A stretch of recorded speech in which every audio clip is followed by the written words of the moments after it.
Joey Wheeler is one of the most beloved and underrated duelists in the entirety of Yu-Gi-Oh! But let's be honest, Joey's deck kind of sucks. Even as a kid, I could tell that Joey's deck made no sense, with how so many of his cards relied on luck. It's even worse when you actually look at his card choices. He thought it was a good idea to run cards like Legendary Fisherman or Insect Queen in a warrior deck. So today, we're breaking down every deck that Joey has used, card by card, to figure out if he really was a skilled duelist, or if he just relied on luck to win his duels. Starting with Duelist Kingdom. Just like normal, we'll be going over the deck, applying this arc's rules to it. So Joey's deck actually goes through a number of changes throughout this arc, and acquires a number of powerful new cards, but we'll move on to that later. So the very first version of Joey's deck in this arc is filled with, well, just normal monsters. Joey's not exactly off to a strong start with this deck. There's not many nuggets of insight I can provide about a deck with only normal monsters. In fact, I think it's quite possibly the worst deck in the entire anime, bar none, with the average attack of the monsters being low. The best card is a 1500 normal monster, so it wasn't exactly a surprise that Joey went 0-6 with his deck. Taya beat me 3 games in a row. Actually, Taya beat you 5 times in a row, Joey. 5? Oh man! But thankfully, once Joey reaches the Duelist Kingdom island, his deck goes through a number of upgrades. But for now, we'll focus on Joey's deck as it is before he gets onto the island. I've had to make a couple of assumptions for his Duelist Kingdom deck, as he doesn't use enough cards to form an entire 40 card deck. So for the sake of ease, I've assumed that he still kept his monster cards that he used in the second episode. For the Duelist Kingdom tournament, Joey definitely has received a bit of an upgrade from what he started out with. Comparatively, it's still not by much though. He has a considerable number of OK beaters. He's got 7 monsters within the 1700 to the 1850 range, which means that he's able to stand toe to toe most of the time against your average monster in Duelist Kingdom. Whilst Joey would be able to beat your average NPC in Yu-Gi-Oh!, he doesn't have many ways to deal with decks that contain many strong powerful boss monsters. His most powerful monster has 1850 attack, but considering the upper range of Duelist Kingdom monsters cracking the 2000 attack range like Dark Magician, Viral Dragon, or Blue Eyes White Dragon, he really doesn't have any ways to run over these cards, ignoring any special Duelist Kingdom stat boosts, so immediately he's at a big disadvantage against any of the top tier duelists. He only has 3 effect monsters, Swamp Battle Guard, Copycat, and weirdly enough, Karibo. Swamp Battle Guard is a level 5 Earth Warrior with 1800 attack and 1500 defense, which has the effect of gaining 500 attack for each Lava Battle Guard you control. Ignoring its effect, it still is a pretty remarkable beater for Duelist Kingdom,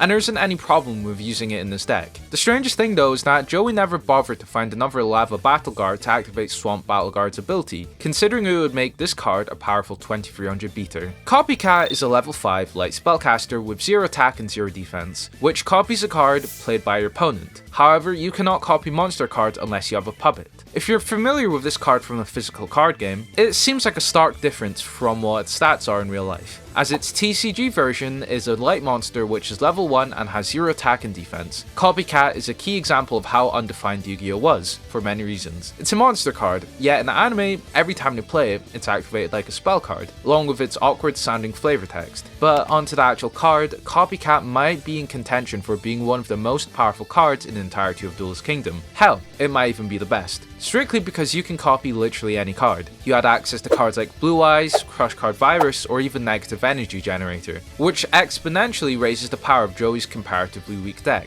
A slight caveat with the card though is that whilst its effect says that you can use it to copy a monster, we aren't actually ever shown how it copies one, as it's only been used to copy spells and traps the 3 times it's been shown. It's unclear what exactly a puppet means. It most likely implies that you'll need your own monsters to copy the opponent's monster onto, but doesn't really impact the card overall, and is a small cost to pay for acquiring your own Thousand Eyes Restrict. If you're confused as to why Karibo makes an appearance in this deck, it's that Joey actually uses Karibo in one of these duels, technically speaking. It's pretty hard to see, but in the original Japanese anime duel, where we see Joey's deck against Rex Raptor, you can see a tiny sliver of Karibo's card in the right hand side, but in the dub, it gets replaced with Sword Arm of Dragon. It was probably just meant to be a filler card to be in Joey's hand, but regardless, it's still a pretty useful hand trap to save yourself from an OTK, considering life points are only 2000 in this format. Surprisingly, his first iteration of his deck has a pretty powerful trap lineup, with only 3 traps. Trap Hole can be activated when your opponent normal or flip summons a monster with 1000 or more attack.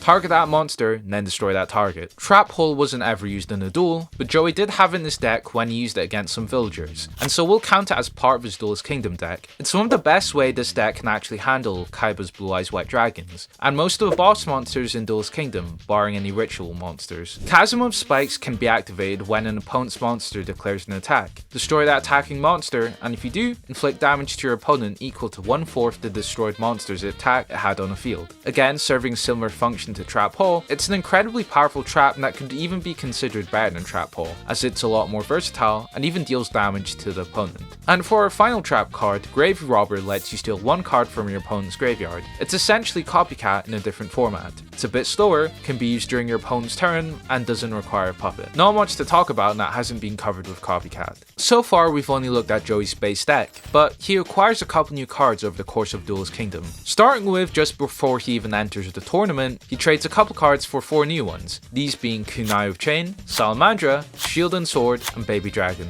Baby Dragon is just a middling normal monster and that's nothing particularly special, and the only reason why I'm even mentioning it is for another card I'll be quickly moving on to later. Salamandra is an equipped spell which can only be equipped to a fire monster and gives it 700 extra attack points. It's in the upper tier of the equipped spells in the Duelist Kingdom, but it's pretty hampered by how Joey only runs 2 fire monsters in his entire Duelist Kingdom deck, so he isn't exactly getting a lot of mileage out of it. Shield and Sword though has a bit more use, as it lets you swap the attack and defense of every monster on the field. If you take a look at the monsters in Joey's deck, there isn't really any card that benefits from this card, but what this card does bring is utility, in bringing down any boss monsters with high attack but low defense. Like in anime, it was pretty crucial to bring down Summon Skull, as it only had 1200 defense versus its 2500 attack. It's still a bit limited though, as the more powerful boss monsters still have a lot of defense. So this card doesn't really do anything special in that regard, but considering how rare spells and traps are in Duelist Kingdom, it'll help in a pinch. The final trap that Joey uses in Duelist Kingdom is Kunai of Chain, which lets you activate it when an opponent's monster declares an attack, to cause it to switch to defense position, or give any one of your monsters an extra 500 attack. Kunai of Chain is pretty good. Boosting a monster by 500 attack is pretty phenomenal, along with stopping the attack for 1 turn. It's basically a fusion between Salamandra and Shield and Sword, as it's not going to be dead 90% of the time like Salamandra, and can be used to protect yourself for a turn whilst turning any boss monsters to defense for a counter attack. The cards that Joey trades for aren't the only new additions he makes to the deck before the entrance to the tournament, as Yugi also hands him another effect monster to add to his arsenal, that being Time Wizard.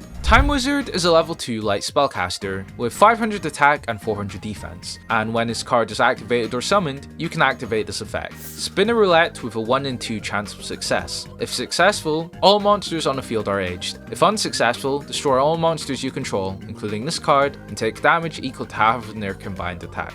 Okay, so even though the card text says that Time Wizard ages all monsters on the field, the anime immediately contradicts itself. The first time we ever see the effect being used, it follows the card text. It ages Mai's Harpy Lady sisters down to 1300 attack, causing a 650 attack drop. However, just 5 episodes later, Time Wizard's effect goes off against Red Eyes Black Dragon, and just destroys it instead. And on top of that, for some reason it inflicts damage equal to half of Red Eyes' attack. But then in episode 32, it goes back to aging monsters and causes Barrel Dragon to lose 800 attack.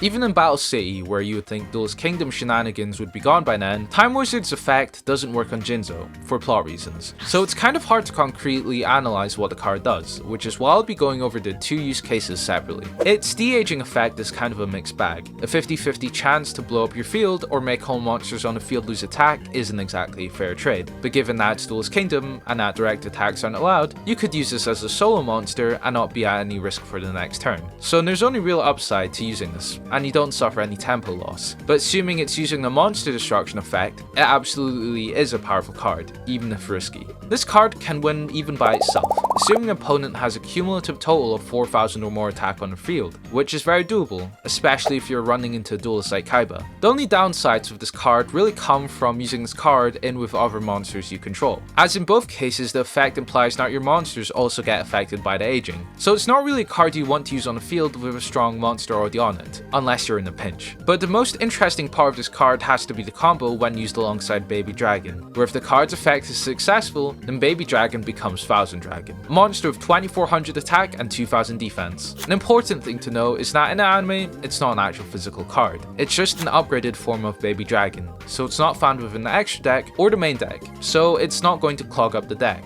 Now, does it make Baby Dragon a good card? It gives Joey by far one of his most powerful monsters so far, but it isn't exactly consistent or something that's going to be pulled off in many games, as not only do you need these two cards, and on top of that, you're running a 50% chance in blowing up your field and losing 600 life points. This combo is heavily carried by it being in Duelist Kingdom, as running a monster with 1200 attack is somewhat acceptable, and blowing up your field doesn't leave you susceptible to a direct attack, but even then, it's an incredibly inconsistent gamble. Even the anime didn't want to bother dealing with what happens if Time Wizard fails, as in the 7 times it's used, it's only ever failed once. Also, can we just mention how in the anime Yugi gives this card to Joey, and when Joey tries to use it against Yugi, it's the only time that Time Wizard boosts the opponent's monster's attack. That's a dirty move, Yugi. By the way, if you're currently enjoying the video, why not subscribe to the channel? It helps me a lot and lets me know this is the kind of content that you want to watch. Joey's then gifted another card, this time by Tristan, being Lava Battle Guard. It's a level 5 Earth Warrior monster with 1550 attack and 1800 defense, and gains 500 attack for each Swamp Battle Guard you control. This card along with Swamp Battle Guard forms a 2-card combo, which creates a pretty formidable duo of monsters with 2300 attack and 2050 defense respectively. It's ultimately going to be a middling normal monster for most of the time for similar reasons to Baby Dragon, but giving Joey badly needed access to a monster with more than 2000 attack is always appreciated. The final 2 cards that Joey gets within this arc is his most iconic, being Red Eye's Black Dragon along with its equipped spell Dragon Nails, which, can I just say, finally Joey's received a powerful main deck monster that doesn't rely on you flipping a coin to summon.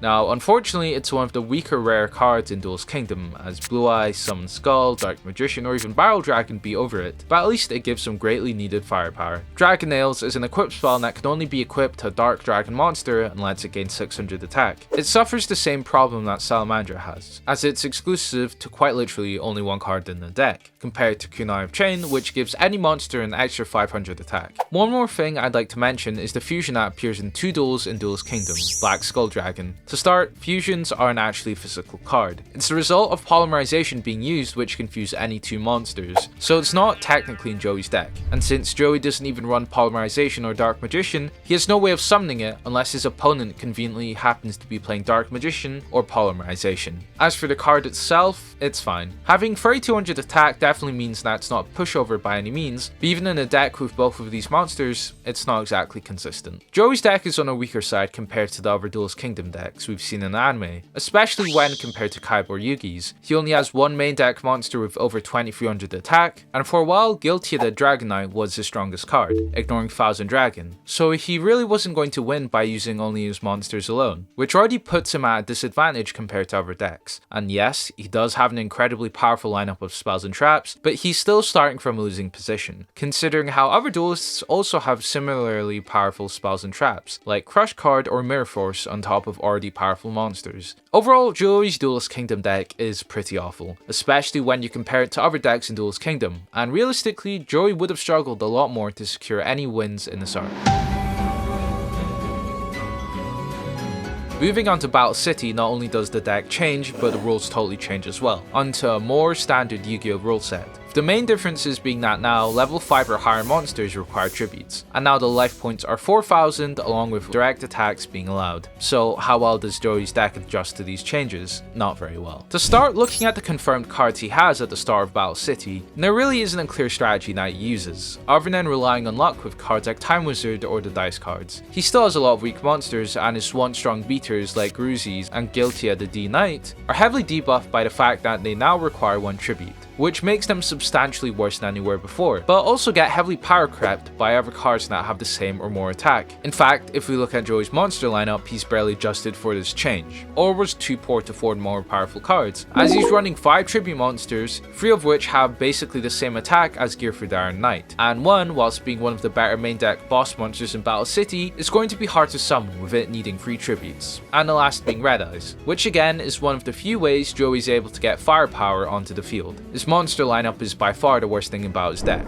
It's laughingly awful. He still has the same weaknesses that Duelist Kingdom had, with barely any reliable beaters. If you look at the attack of his normal summonable monsters, it's around 1300, which is dreadful by any metric. Surprisingly though, his spell and trap lineup remains fairly consistent in quality, and doesn't really have any specific outliers that are downright awful, as most of them aren't too situational, barring a few exceptions. In fact, I go as far to say that Joey has one of the best lineups of spells and traps in the anime, mainly because he isn't running hyper-specific one-off cards for a single duel. To rise with the times of Battle City, Joey gets some new effect monsters to boost the power of his very weak deck from Battle City. How powerful are they actually? Looking at his normal monster lineup, like I mentioned previously, he keeps a couple of his normal monsters from Duelist Kingdom, and for some reason, Battle Warrior, which was already awful even by Duelist Kingdom standards, which by the time Battle City comes round is completely worthless. He also gets a reliable beater in the form of Axe Raider, level 4 Earth Warrior with 1700 attack and 1150 defense, which was definitely needed considering he lacked non-tribute monsters with high attack.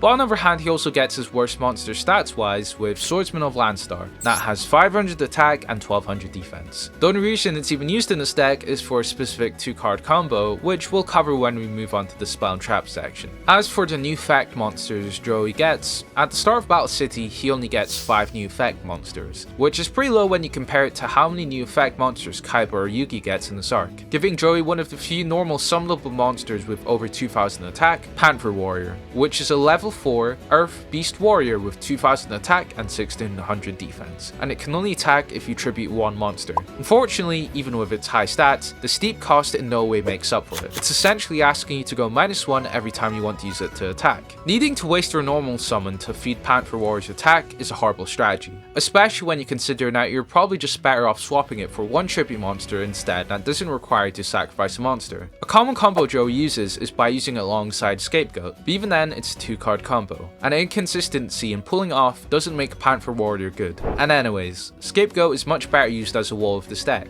as most of the time you probably won't have any monsters left on the field after your opponent has destroyed them all. Gear 3 the Iron Knight is an Earth level 4 warrior monster where if either player equips an equip card to this card, destroy that equipped card. Its effect is practically useless. Its only purpose is for one single duel against Weevil and never came up again. This card's best use is its high stats, and in fact it's probably one of Joey's best monsters, strictly because it's a good beater with little downsides. Rocket Warrior is a level 4 light warrior monster with 1500 attack and 1300 defense, and during your battle phase, this card cannot be destroyed by battle. Also, you take no damage from battles involving this card. If this card attacks a monster after damage calculation, that attack target loses 500 attack until the end of this turn. Rocket Warrior is all around pretty decent. 1500 attack is fine, and makes it so that you can now run over any monster with 2000 or less attack. It's still a very awkward effect though because it's not very self-reliant. You need not just Rocket Warrior, but another monster that can now run over that monster. And with how weak the deck is overall, means that debuff really doesn't come in handy.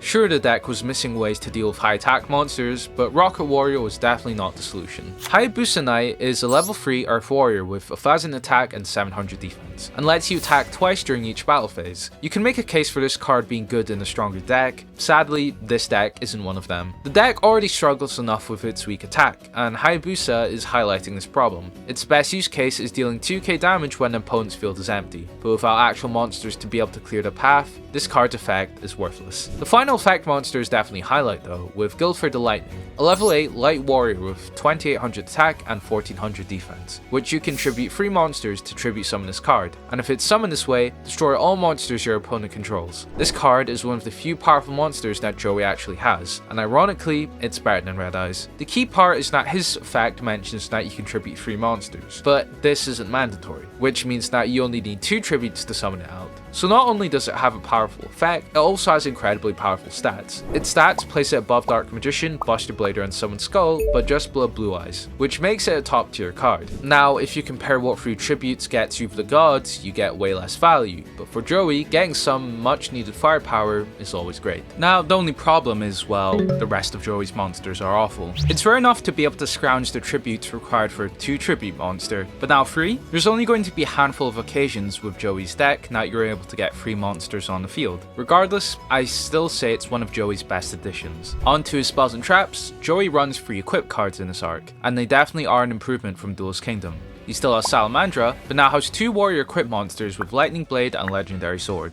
Legendary Sword gives 300 attack, and Lightning Blade gives 800 attack, and with the added bonus of debuffing all water monsters on the field by 500 less attack. So this card is another symptom of inconsistent anime rulings, as when it was used, it did give 800 extra attack, but didn't apply its debuff effect to any water monsters, and was equipped to Panther Warrior, which is a beast warrior. I'm going to assume that this was just a change the writers had to make to force the duel to work out plot-wise, so we'll be going with its original effect. Lightning Blade is an incredibly potent equip card. It fits nicely with Joey's deck, as most of the monsters happen to be warriors, and an 800 buff can make any weak monster into a high beater. Another new set of cards Joey gets is his Gamble package of cards, including Graceful Dice, Fairy Box, Roulette Spider, Skull Dice, and Gamble. Very creative naming we got here. The 2 dice cards that let you roll a die, where Skull Dice divides a monster's attack by the number, and Graceful Dice lets you multiply a monster with 500 or less attack. Skull Dice is broken mainly through the power of division, as literally anything above a 1 turns even the biggest and baddest of monsters into weak cards. Hell, a 3 or above means that Joey can run over Blue Eyes with basically every card in his deck, and in the higher roll cases, basically gives him an attack to deal damage directly. Graceful Dice would be similarly broken if it weren't for the fact that only one card works with it.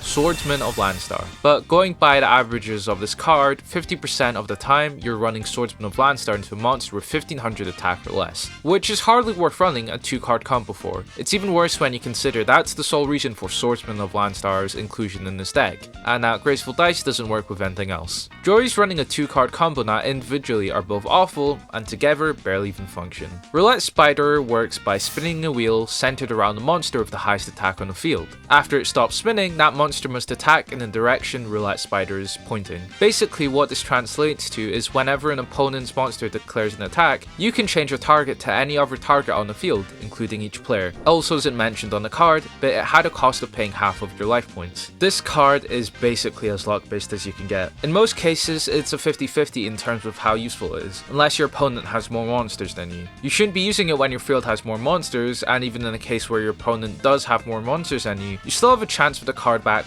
It's even worse when you consider that there exists plenty of other cards that basically do the same thing as this card, but don't have the luck element. Fairy Box is a continuous spell where all attack position monsters on your side of the field are hidden in a box to disrupt enemy attacks. So I have absolutely no clue how this card works. It's only used twice in the entire anime. The first time it's used, it seems like Duelist Kingdom rules are back on the table as Yumi manages to raise the war level of the box, causing Alligator Sword to need to leave the card, which is a mechanic of the card apparently. And the next time it appears, it just disappears at the end of the battle phase without any mention of this at all in the card. There isn't really any way to see the odds of the opponent hitting the monster, so I can't really say if this card is good or not. It's a confusing mess of a card, especially with how it's a continuous spell that can be activated like a quick play, so I'll leave it for the time being. The final card of this luck lineup fittingly is Gamble, quite possibly the worst card in Joey's entire deck. You can only activate this card when your opponent's hand has 6 or more cards, and your hand has 2 or less. Toss a coin and call heads or tails. If you call it right, draw until your hand has 5 cards. If you call it wrong, skip your next turn.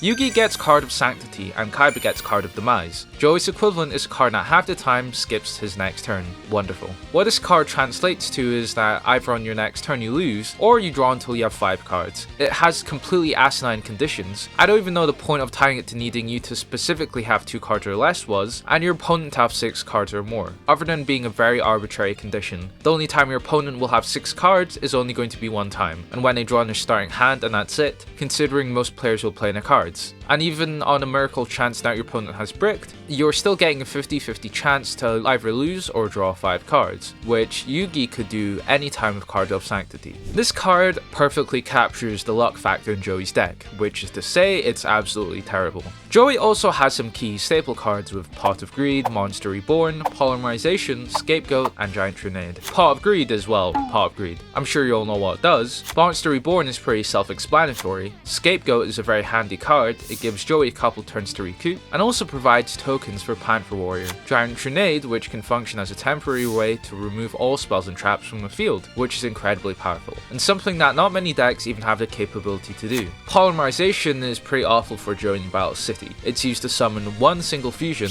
Alligator Sword Dragon, which is a level 5 wind dragon with 1700 attack and 1500 defense, and is a fusion between Baby Dragon and Alligator Sword. Its effect lets it attack directly if the only monsters your opponent controls are face down. So the only real use for this card is in the case you're in a winning position, you can attack directly. problem is, Joey's deck is never in a winning position to begin with, where the opponent ever needs to set their monsters. And even then, in anime, monsters are summoned in face-up defense position regardless, unless it's a flip monster for plot reasons, so its effect is literally useless. What's worse is when you consider Battle City's rules, fusion monsters can't attack on the same turn they're summoned, so it's not like you can use it for a sneak attack. You summon this card, and then your opponent just chooses to summon in face-up defense position. It's a weak 3-card combo for a 1700 beater, and that effect doesn't even work. Foolish Burial is a spell card which lets you select one card from your deck and send it to your opponent's grave. This card is a complete mess in more ways than one. I imagine this kind of card causes an exponential number of ruling issues with the ability to send your cards to your opponent's grave, but within this deck it makes absolutely no sense to send a card from your deck to the opponent's grave. In fact, I would go so far as to say that even if it got sent to your grave, it would still be useless for this deck. The only card it combos with remotely is Monster Reborn and Copycat, for a free special summon of Red Eyes or Guilford the Lightning,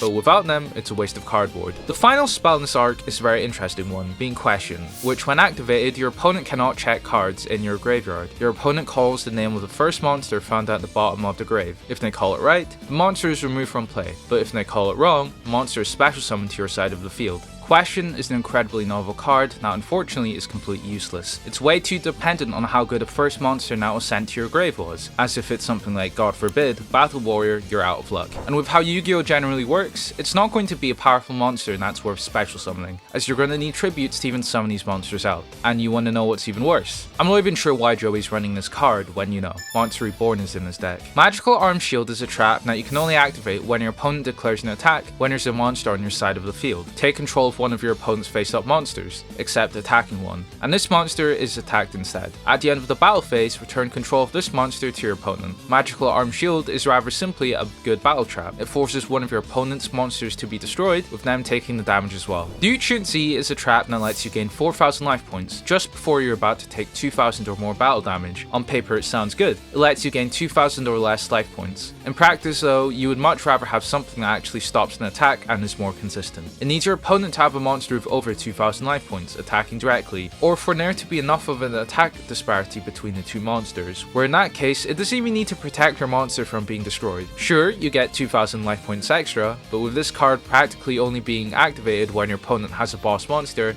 something like Negate Attack works so much better. But these aren't the only cards, as Battle City incorporated an anti-rule where after each duel, the winning player would gain one card from the losing player. So over the course of Battle City, Joey loses Red Eyes and gains the following 4 cards: Legendary Fisherman, Jinzo, Fortress Whale, and Insect Queen. The quality of these cards are iffy to say the least. Starting with Legendary Fisherman and Fortress Whale, Legendary Fisherman is a level 5 Water Warrior with 1850 attack and 1600 defense, and if Umi is on the field, this card is unaffected by spell effects and cannot be targeted for attacks, but does not prevent your opponent from attacking directly. And Fortress Whale is a level 7 Ritual Waterfish with 2350 attack and 2150 defense, which can be ritual summoned with Fortress Whale Oath. So Mako definitely scammed Joey, because Joey doesn't even have Fortress Whale's ritual spell, so he's kind of stuck with it. And Legendary Fisherman is basically the same card as Guiltia the Dragon Knight, considering its effect doesn't even work, as it again requires a card that Joey does not have. Can we also talk about how Mako definitely lied to Joey about what his rarest card was, right?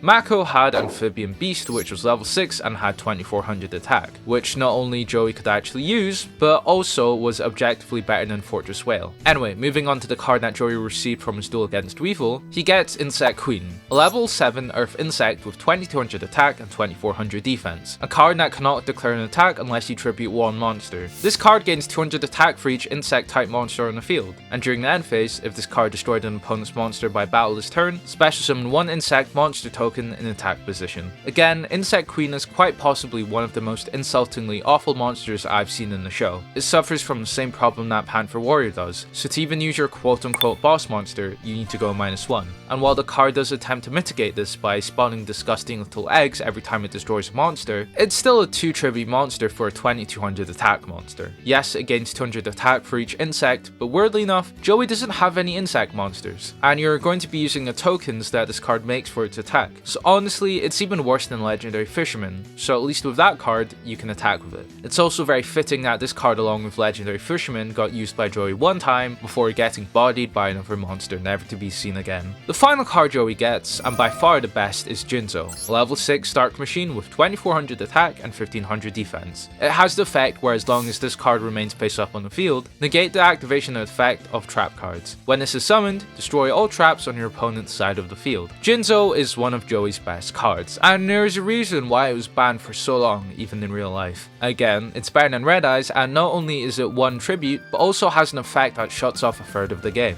Another mini segue I'd mention is that Marek takes control of Joey at one point, where he becomes evil. Where Marek adds some banned cards that deal damage and destroy monsters to his deck, which wasn't allowed in Battle City. For his burn cards, Marek adds 3 copies of Hinotama and Meteor of Destruction. Hinotama deals 500 damage, and Meteor of Destruction is a bit more complicated. The original card text states that it deals 1000 damage to your opponent, and you can choose one monster your opponent controls, that monster is forced to attack. But within a duel, Joey also loses 500 life points, which is found nowhere on the card. In a 4000 life point format, burn is broken. 3 Meteor of Destruction and 2 Hinotama wins the game. Unfortunately, this kind of burn fundamentally doesn't work. They're both -1s, which ultimately don't do anything. Yes, Hinotama deals 500 burn damage, but when you're still 3500 points away from winning, you've effectively done nothing except lose a card that could have actually done something. Assuming these are the only burn cards in Joey's deck, Joey would have needed to draw 5 out of the 6 cards in this deck for his playstyle to work. Whilst I would say Meteor of Destruction's burn damage makes it worth the run, even with the card disadvantage of playing it, you'd rather actually use a monster that can deal damage. Meteor of Destruction's mandatory attack effect is also incredibly convoluted. That's only in there to allow the duel between Yugi and Joey to be a draw, but in the place of a real duel, it's kind of awkward to use. Unless you have a monster with high attack on board. Raigeki is another card that Joey gets, and this is as powerful as you can get for a spell in Battle City. Not much to talk about other than it handles 90% of problem monsters for no cost. So looking at Joey's deck composition by the end of Battle City, he actually has a clean 40 card deck, assuming he didn't actually put Fortress Whale in it. But now, his deck is messed up considerably more. He adds 2 useless bricks and an admittedly powerful card, but still a tribute card, which brings up the tribute summonable monsters to 7, meaning that 40% of the monsters in his deck are bricks unless Joey has a tribute. His normal summonable monsters most likely won't even survive a turn for a tribute summon, and with cards like Insect Queen or Panther Warrior requiring sacrifice, Joey isn't going to get very far in terms of dealing damage. That being said, his spell and trap lineup somewhat covers his basis, with cards like Lightning Blade or Skull Dice. Unfortunately, in Battle City, Joey's deck just relies on way too many luck-based cards to win his duels, and if he uses these cards without the bonus of plot armor, it fails miserably. Maybe it's more of a testament towards Joey's skill than his deck building that he's able to get so far. After all, he doesn't exactly have the billions that Kaiba does. What are your superpowers again? I'm rich. So how well does Joey's deck building skills fare when he has access to every single card in history?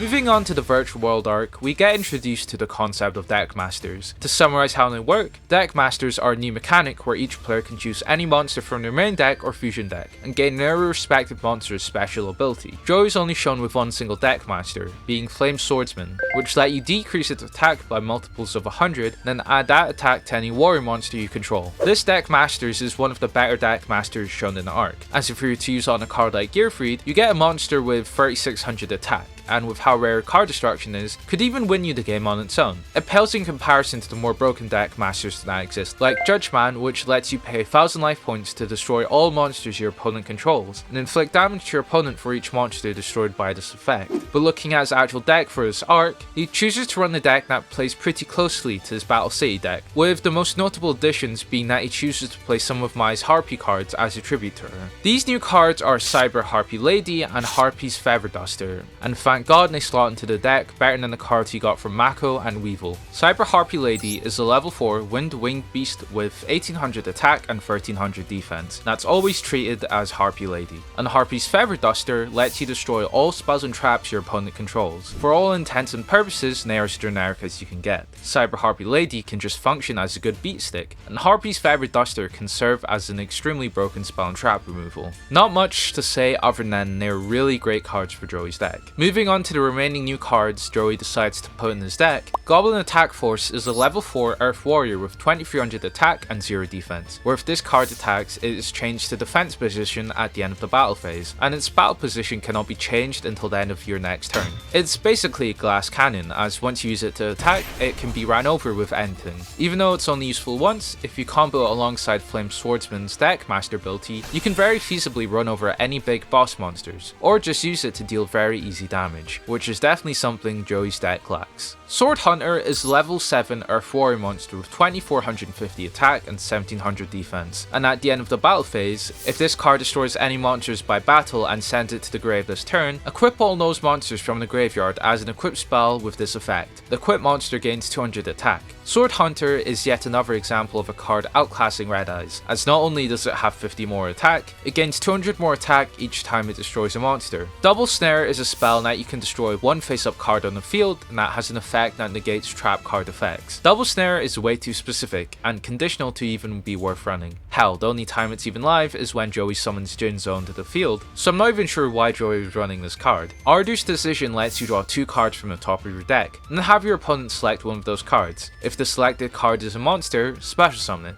ignoring its summoning conditions, and send other card to the grave. Otherwise, send both cards to the graveyard. Again, Arduous Decision falls under the category of luck cards that have no reason being luck based. I mean, sure, you could use it to summon a free Guilford the Lightning, but with how it doesn't guarantee that you'll draw a monster in your 2 cards, there's a strong chance that this card does nothing. This card makes you go neutral on card advantage, and makes you discard 2 cards from your deck and go -1 at worst. Burning Soul lets you tribute 1 monster. The equipped monster gains attack equal to the tributed monster's attack until the end of this turn. This is a very powerful equip spell, and combined with Flame Swordsman, means that you can even one turn kill your opponent with any 2 monsters. Hell, you could even use it to make Panther Warrior actually viable, by sacrificing it and giving it to a monster that can actually attack. The most interesting card out of this arc though has to be Knight's Title, which is a spell that changes the type of any spellcaster monster to become warrior type. So this card is very obviously useless for Joey. He doesn't even run a single spellcaster, but to give Joey the benefit of the doubt, he did only run it when he was involved in a tag duel with Yugi, so he could turn Dark Magician into a warrior, letting it work with Flame Swordsman's effect. But even then, it's way too niche of a situation for Joey to run it. Even in anime, it was so much of a brick that we know Joey had it at least from turn 11, all the way to turn 23, and he most likely could have even drawn it earlier from turn 11. A trap I'd like to mention is Silver Dollar, which can be activated when an opponent's monster attacks a monster you control with 1000 or less attack. Your monster cannot be destroyed by this battle, and you take no battle damage from a battle. This card is just a mediocre battle trap. It works with only 3 cards out of the entire deck, when you'd be better off running a trap that actually blocks an attack. Man, Red Eyes really wasn't getting any love in Virtual World. Joey didn't even have it in his deck this arc, and that was a deliberate decision, as Joey had a choice of every monster in the card catalog. He even flat out says that Flame Swordsman is his favourite monster when choosing his deck master. Unfortunately, there's not much to say about this arc's deck. It's nearly identical to his Battle City deck, with a couple of exceptions. And the most exciting thing about it is that it has Harpy Lady and Harpy's Feather Duster. But within the next portion of the anime, Joey's deck undergoes quite possibly one of the most drastic changes I think any duelist has gone arc to arc. Back to our standard Yu-Gi-Oh rules, upon first glance of Joey's deck, you'll notice that there are a considerable number of new cards here, quite possibly the biggest overhaul to Joey's deck we've seen so far. The biggest change is the addition of the Claw of Hermos, a legendary dragon card that lets you send this card and 1 monster you control to the grave, to activate a spell card that is a fused version of this card and that monster. This card is an incredibly versatile and powerful fusion card, and solves the problem that any deck with polymerization would have. To conduct the typical fusion summon you need 3 cards, polymerization, and a 2 specific fusion material, which in the anime world, with everyone refusing to run more than 1 copy of a card, means that fusion summoning rarely ever happens with how inconsistent it is. But Claw of Hermos fixes that entirely, as now to 2 card combo, but even better, as you can use any monster to fuse with Hermos. That does make it incredibly hard to try and analyze it, as there's technically an infinite number of fusions that we can make with this card, but thankfully we do have a limited sample size with spells that we can go over. There are a total of 4 Hermos equipped cards, which will start with Time Magic Hammer. An equipped spell which uses Time Wizard and a card text works as follows. When you activate this card, roll a 6-sided die for each monster your opponent controls, one at a time. During your opponent's next standby phase after this card was activated, remove from play all monsters your opponent controls. Then during each of your opponent's standby phases, return monsters removed by this card's effect, whose die results correspond with the number of your opponent's turns that have passed since they were moved, to your opponent's side of the field in their same battle positions. It has a pretty convoluted effect, but basically it banishes your opponent's monsters for a random number of turns from 1 to 6. It's a pretty powerful effect. Even banishing your opponent's monsters for a single turn means that you can go for an easy OTK, with no monsters left on board. It definitely beats out using normal Time Wizard, but weirdly enough, the other Hermos fusions do pretty much the same thing as this card does, but better. Big Bang Dragon Blow is a Hermos fusion equipped spell that requires Big Bang Blow, and has a quick effect that lets you tribute one dragon type monster. Destroy all monsters your opponent controls. Then inflict damage to your opponent equal to the combined attack of those monsters. Big Bang Dragon Blow is incredibly powerful, possibly even broken. A recurring Regeki effect that can be activated on your opponent's turn is genuinely devastating. There's no getting around that. The problem is, Joey runs only one dragon for this effect, and because of that, it's inconsistent. And he's only really able to use it once. Another issue is that, well, Joey doesn't even play Big Bang Blow. It's one of Valen's armor cards, so he isn't able to access this fusion. It's a downgrade of the next Hermos fusion being Rocket Hermos Cannon, a Hermos fusion equipped spell that requires Rocket Warrior and can be equipped to any monster. Once per turn you can destroy all monsters your opponent controls, and if you do, inflict damage to your opponent equal to the combined attack of those monsters. Monsters you control cannot declare an attack the turn you activate this effect. I'm not really sure why the writers decided to give free up Joey's Hermos fusions to slight variations of field-wide effects, but it beats whatever Tamai's got. It doesn't have the weaknesses of Big Bang Dragon Blow needing Red Eyes to be activated, and it isn't even a one-time use effect. It also carries over the Broken Burn effect, so there's not really any downsides to this card. Definitely the best out of the 4 cards. The final Hermos card is Red Eyes Black Dragon Sword, a Hermos fusion equipped spell that requires Red Eyes Black Dragon, and can be equipped to any monster. The equipped monster gains 1000 attack and also gains 500 attack for each dragon type monster on the field. This is unfortunately by far the worst of the fusions. Just like Big Bang Dragon Blow, its effect is awkwardly tied to dragon monsters, so realistically, it only gives the equipped monster 1000 attack, which sure would be powerful if it was a main deck spell. But considering the other broken fusions Hermos can make, you'd be wasting it on summoning Red Eyes Black Dragon Sword. Moving on to Joey's main deck, other than Hermos, he's added a variety of new cards into the deck. For this arc, he's still somewhat following a warrior style deck, with some really strong additions to the monster lineup. It's not all good news though, as with these new powerful cards, Joey has decided to get support for his ace monster, in a form of ritual monsters. We'll start with the normal monsters. He's got a couple of the usual suspects, but he's got 2 new additions, both at totally different ends of playability. The first is Brigadier of Landstar, level 3 R4 a normal monster with 900 attack and 1200 defense. You know, I'm not even sure why Joey's doubling down on the Landstar archetype. Swordsman of Landstar at least had a use as it could be used with Graceful Dice, but there isn't even any combo Joey can justify to use with Brigadier of Landstar. It's functionally just a monster with low attack clogging up the deck. On the other hand, Cybertech Alligator, level 5 Wind Machine normal monster with 2500 attack and 1600 defense. Again, we add another monster to the pile of cards that are better than Red Eyes. Hell, it's even better than Summon Skull with 400 more defense points. A very powerful monster, and maybe if Joey decided to build his deck around Cybertech Alligator, he would have an easier time against Kaiba. Joey's added some powerful new effect monsters as well, beginning with Marauding Captain,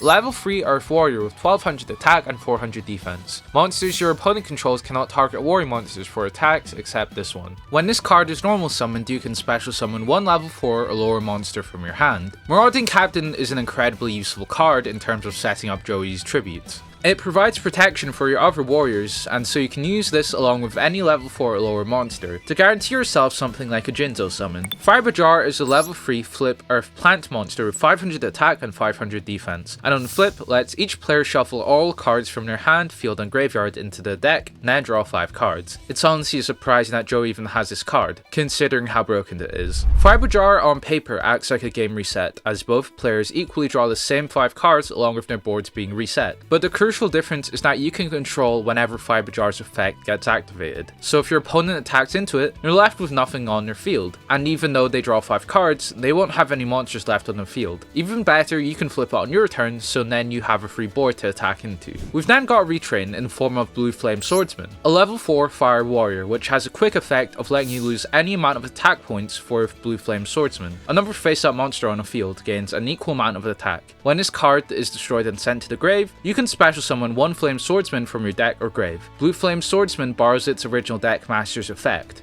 And I have to say, adding it to a powerful beater makes it quite possibly the best level 4 in the deck. It has the highest base stats for level 4, along with giving very easy OTK opportunities. It's a quick effect, so you could use Blue Flame Swordsman to attack, then sacrifice all of its attack to boost another monster. Meaning that this card has the capability to deal a total of 3600 damage. To add a cherry on top, even when it's destroyed, it floats into Flame Swordsman. This card is quite good as it possibly can get for a level 4 beater.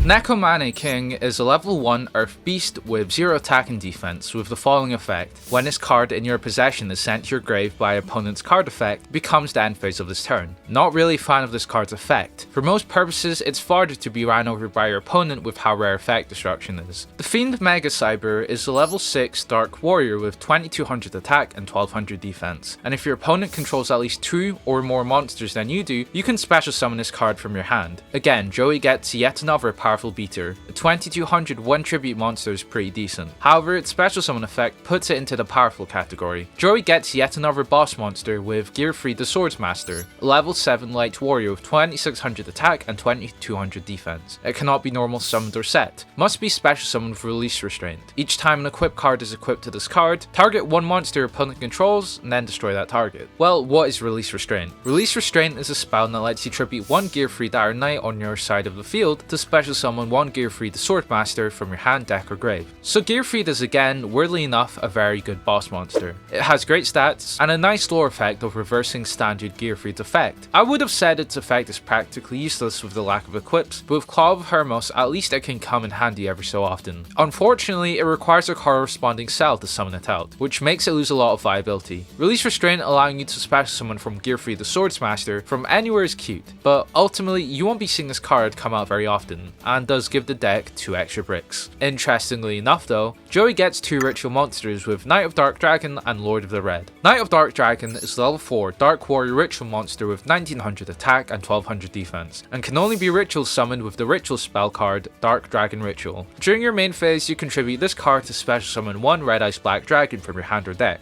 Its corresponding ritual spell is Dark Dragon Ritual, a ritual spell which you tribute monsters whose levels equal to 4 or more from the field or your hand to ritual summon Knight of Dark Dragon. Knight of Dark Dragon's only use is to special summon Red Eyes from your deck, but to even carry the summon out, you're going a whopping -2 as you'll need Dark Dragon Ritual, Paladin of Dark Dragon, and the necessary tributes. It's also incredibly inconsistent as what you're essentially doing is performing a 3 card combo to special summon a 2400 attack vanilla. Now I should also mention can't even attack the turn it's summoned. Lord of the Red is a level 8 Fire Warrior with 2400 attack and 2000 defense, and can only be summoned with Red Eyes Transmigration. Once per turn if 2 spell cards are activated in separate chains during this turn, after a spell card resolves, you can destroy all other monsters on the field. Red Eyes Transmigration is a ritual spell which ritual summons Lord of the Red. You must also tribute Red Eyes Black Dragon and one warrior type monster from your field or hand. Lord of the Red on the other hand has a pretty unique effect, but unique doesn't equate to good, as it's still considerably worse when you compare it against the effort required. For starters, Red Eyes Transmigration is quite possibly one of the worst ritual spells I've seen. It's incredibly restrictive in the tributes needed, as you'll need a specific one of Red Eyes, along with any warrior monster, making this ritual summon a 4 card combo.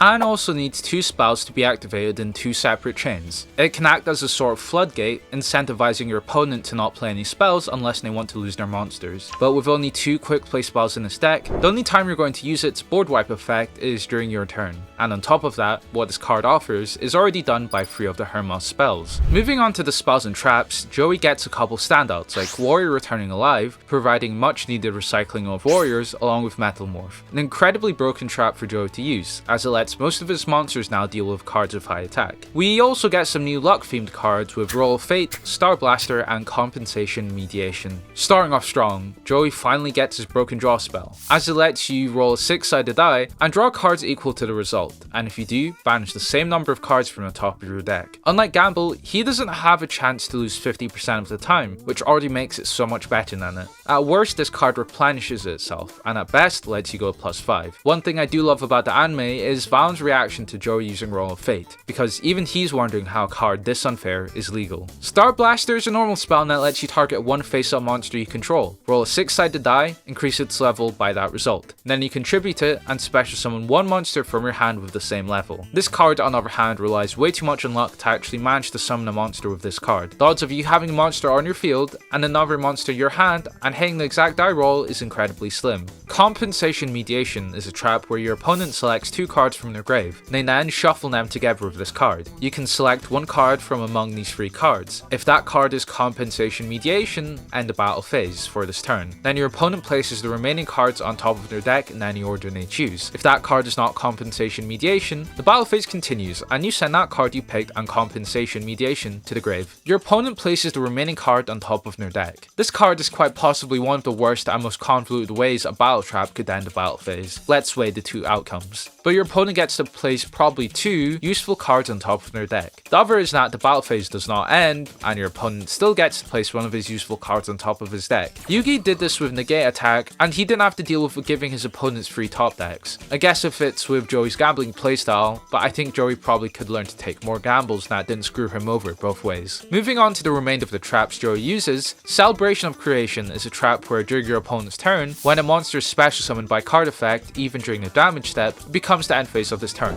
If this was brought over to the real game, it would be an instant ban. It's only slightly balanced by the fact that special summoning with card effects isn't as common in the anime, but even then, it's still incredibly powerful. Take One Chance is a trap where you can choose one random card in your grave, and activate that card immediately Fable. This card is another incredibly broken trap. Being able to summon another Hermos Fusion, another Roll of Fate, another Monster Reborn gives Joey the advantage in any duel. Valve Tribe is a trap where if both players control a face-up monster of the same name, those monsters cannot attack this turn. Again, it's an awkwardly made battle trap. There's basically no scenario where Joey controls the same monster as his opponent. Even in an episode this card was somehow useful, it was a 2-card combo where Joey used double magic armbind to steal Harpy Lady, which is lucky considering Mai is one of the few duelists to consistently use multiple copies of a monster. Leaving the best card to last, Aura Armor is a trap that you only activate when an opponent's monster declares a direct attack while your life points are 2000 or less. Negate the attack and special summon one player token. When that player token is special summoned, half your life points. The attack and defense of the player token are equal to your life points. If you haven't seen this card, in the anime it's absolutely insane,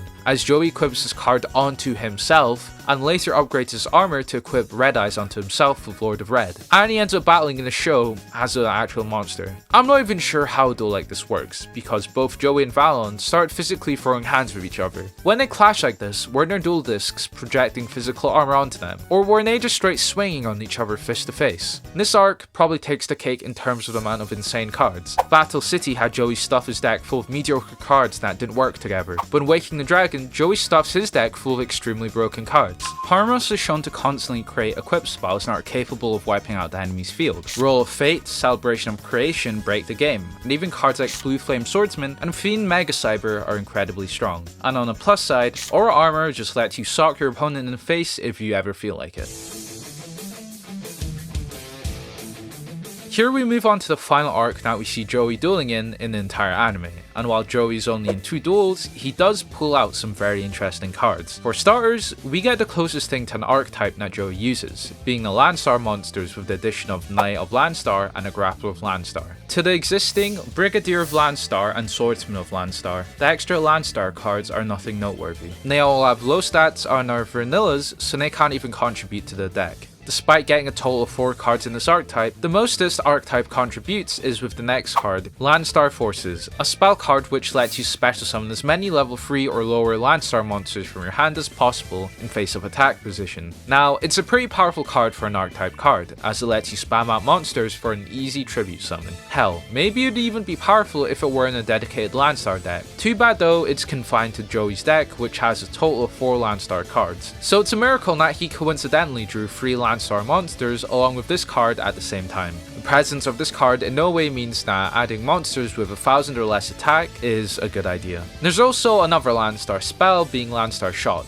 an equipped spell that you can only equip to Landstar monster. Keep in mind that the card's text in anime was obscured, and we never see its full effect, which is why some parts of this card are missing. All we know is that the Landstar monsters gain 600 attack, and that if the equipped monster is destroyed, a certain effect occurs. It's not exactly fair to say whether this card is good or bad, considering I can't really tell what the destruction effect is, but what I do know is that if the text is anything below you win a game, it doesn't make the Landstars worth running. We'll round out the video with the remaining new cards, starting with Sasuke Samurai, a level 2 Wind Warrior monster with 500 attack and 800 defense. And at the start of the down step, if this card attacks a face down defense position monster, destroy that face down monster. Again, this card is worthless because people in anime don't ever summon in face down defense position, so its only use in this deck is to act as a viable graceful dice target. Maximum 6 is a level 6 Earth Warrior with 1900 attack and 1600 defense, and when this card is tribute summoned, roll a 6-sided die, and this card gains attack equal to the result times 200. Maximum 6 is basically just a beater, where on average its expected attack should be 2500. It's a case of a gamble card actually being good, as the downside is that you get an average level 6 tribute monster, and in the best case you get a monster that's better than Blue Eyes for one single tribute. Premature Burial is an equipped spell that you can activate by paying 800 life points. Select one monster card from your grave, special summon it in face-up attack position, and equip it with this card. When this card is destroyed, the monster is also destroyed. It's a pretty good card that's basically Monster Reborn but worse, so there isn't much to talk about here. Moving on to the penultimate card, we have Hyper Refresh, a quick play spell where if the combined attack of monsters that your opponent controls is higher than your life points, while you control no monsters, double your life points. Again, it's too situational, and when you're finally able to use this card, you're most likely about to lose, and being able to double your life points isn't exactly going to change the tides in any way. We'll finish this video by talking about, rather fittingly, another gamble card, which is Dangerous Machine Type 6, a continuous spell where during each of your standby phases, roll a 6-sided die and apply the result. It suffers from the same problem too many of Joey's luck-based cards have. On average, this card equally affects both players. There is much chance for this card to do something good, as there is for it to do something equally as bad. So it makes sense this card is ultimately very mediocre. So with that all being said and done, I think we can crown Joey's Battle State deck as his best one, before he gets all the anti-cards. Sure, it doesn't reach the power of Waking the Dragons, and sadly lacks any sort of consistency, but it still is a close second with how many powerful cards it has. Make sure to like and subscribe. We've now seen how bad Joey's deck was, but how well did Kaiba's deck perform in comparison? He's got so many powerful cards that we all know and love, like Blue Eyes and Obelisk, so on the surface it might seem better, but the answer might surprise you. Click on this video on the right to check out how good his deck actually was.